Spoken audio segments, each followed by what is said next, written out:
we actually have some good news from Giga Berlin. A local radio broadcaster and news agency has completed a study on Tesla's water consumption in Giga Berlin. Results show that the factory's water use is less than even that of a nearby asparagus farm. This should help with the protests over there. This should increase Tesla's support. Tesla has been approved to use 1.8 million cubic meters of water. And to compare, if that is bad or good, the asparagus farm uses about 1 million cubic meters of water, while Tesla only actually uses 500,000 cubic meters of water per year. And then there was a concern about groundwater pollution. All of Giga Berlin's respective buildings were designed like a bathtub. Leaking liquids will be retained in collection tanks. The site also has 25 measuring points where groundwater tests are carried out in fixed cycles. The results from accredited laboratories were sent to the responsible authorities as well as to the Water Association. So this is really good that all of this is getting out to the local population through a local radio broadcaster. So why don't these protesters go and protest against growing asparagus? It's not like that doesn't happen in Europe, by the way. I think all of these protests are beyond ridiculous. Why do you want to make it harder for people to grow food? Inflation is already so difficult on the people that don't earn that much money. Anyway, it seems like these protests by farmers did have some positive outcomes. Here's Gary Black's Tesla stock update. We believe Tesla's likely Q1 volume miss next week may be nearly fully discounted by Tesla's sharp year-to-date underperformance. We expect Tesla's investment relations compiled consensus due out today or tomorrow. Q1 expectations at 430,000 deliveries. Bloomberg consensus still shows 460,000. Actually, I think that's too high, by the way. In front of next Tuesday's Tesla Q1 print, we believe any Q1 deliveries above last year's Q1 deliveries of 423,000 will be viewed as positive, given the one-time Q1 impact of about 30,000 units due to the Fremont Model 3 refresh changeover. Gary's estimate remains at 425,000. Gary thinks that BYD's $10,000 and $20,000 offerings are affecting Tesla sales in China. We tend to agree with bulls who see FSD V12 and Tesla's 1 month free FSD trials potentially game-changing. That said, we don't expect a material change in near-term FSD take rates, currently 10 to 15% at the current $200 per month subscription rate, or any change in Tesla marketing strategy supervised FSD rather than full autonomy, which would boost FSD acceptance but also increase Tesla's legal risk. Until then, we remain Tesla bulls but are holding our portfolio weight at 3%, given concerns about further 2024 volume and estimate cuts post Q1 deliveries and earnings. Oh, and Bloomberg estimates have just come down a bit more in the last few hours. It is now at 454,000. We are seeing some reductions today. For example, RBC reduced Q1 deliveries from 500,000 to 446,000. Dan Ice had some strong words about Tesla and he updated his price target. Q1 has been a nightmare quarter for Tesla as China demand remains very soft.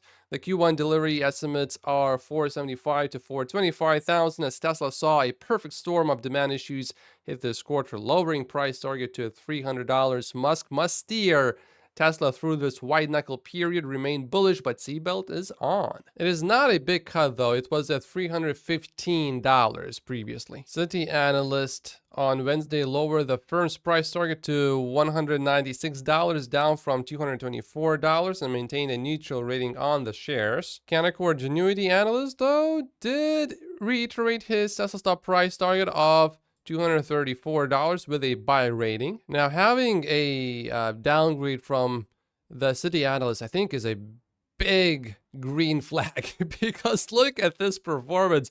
Is he worse than Gordon Johnson? Seems like he is. Oh yeah, even Gordon Johnson is doing better. Currently, the average 12-month Tesla stock price target is $205. Now, not everyone has updated their price targets, but many already have. Expect more updates tomorrow and after deliveries, which will be Tuesday. Well, this is good news. China's Shanghai Telecommunications Authority said Tesla's vehicle internet over the air upgrade diagnostic service platform is impressive and leads the industry with the industry's only level 4 rating. With this, Tesla was the only company to receive a level 4 safety protection rating using its automotive software services and hardware security. If an EV is going to be hacked, well, likely it's not going to be Tesla because it has the best security. And with full self-driving coming, that is a very important thing for Tesla to focus on. Who could have possibly seen this coming? Americans love Tesla wall chargers and charging at home. Now do the same study about going to the gas station. If you don't own an EV, you might think that the best part about owning an EV is the instant acceleration, but no.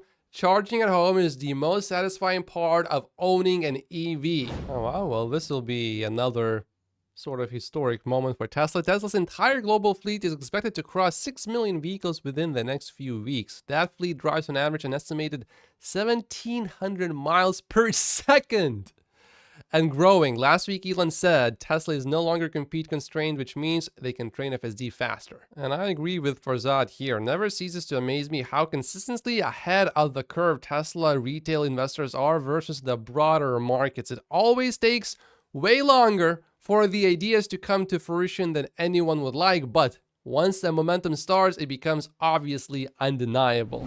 Oh wow, watch out for Hyundai because it says it will invest $51 billion over 3 years in South Korea to ramp up electric vehicle production and new mobility business, and separately hire 80,000 new employees, doubling down at a time when other automakers are slowing efforts. A big shout out goes to Hyundai. This is quite a big plan. Seems like Hyundai is going to make the EV transition. What? EV startup Fisker temporarily lost track of millions of dollars in customer payments as it scaled up deliveries, leading to an internal audit that started in December and took months to complete. And by the way, do you know who the CFO is of that company? It's the wife of the CEO. Someone maybe also should check their mattresses just to be safe. Interestingly though, Fisker's stock is going up today, 39% higher. We are learning that Ford's $25,000 EV platform will underpin multiple models, but watch out, Ford, once Tesla releases its next generation vehicle, these models are likely to be pinned down to the ground. I mean, just check this out. Cybertruck just started scaling and Ford was ahead with its pickup truck. And Ford is now cutting its workforce at F-150 Lightning plant in Dearborn by 66%, or 1,400 people starting next week. They had a 2-year head start. This is why I think Tesla releasing the next generation vehicle a bit later, I don't think it's going to be a really bad thing for Tesla. I think Tesla will still beat everyone. Doug DeMuro just released his Cybertruck review. Cybertruck is #1, beating out the GMC Hummer EV and the Rivian R1T. He notes that as the cool factor dies down, Rivian R1T might overtake it depending on Cybertruck's cost, features, etc. The Doug score for the Cybertruck was 73. GMC Hummer EV pickup truck was at 72, and so was the Rivian R1T. The cool factor is really helping increase the score. And currently it's only getting a 6 for quality, but I think maybe as Tesla scales up, the Cybertruck quality will improve. Overall, looks pretty good. Omar explains why Ford cut its production of F-150 Lightning. They tore down a Cybertruck and they just gave up. I'm about to start using Ground News. I just looked into it and it looks really interesting. What it does basically, for example, this is a story about Elon Musk. You can see what the left is saying. This is a summary of everything that the left is saying. Here's what the center is saying, and here's what the people that lean right are saying about it. And then, most importantly, perhaps, if you want to save time and if you want to actually get to the truth, you click on bias comparison and you can see the differences between what one side is saying and what the other one is not saying. I think this just seems like such a much better way to go through the news if you like browsing the news.